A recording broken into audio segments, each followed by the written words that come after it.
All right, so I got these waitley 12-volt batteries to use with my Milwaukee M12 tools, and I'm specifically working on a project with my little hand sander.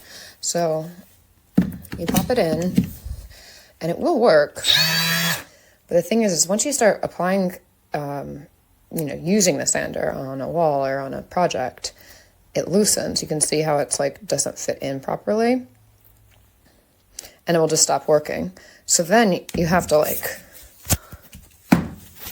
be like holding it in to keep it to work, which is obviously annoying. So I'm going to be returning this.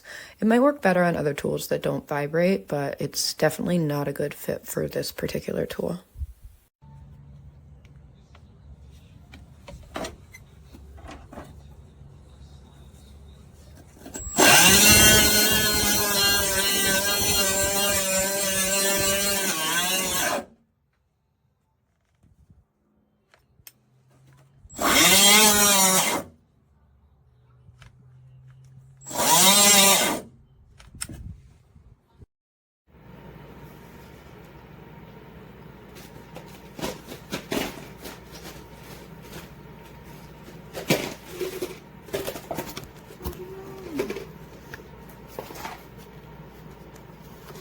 Babaj.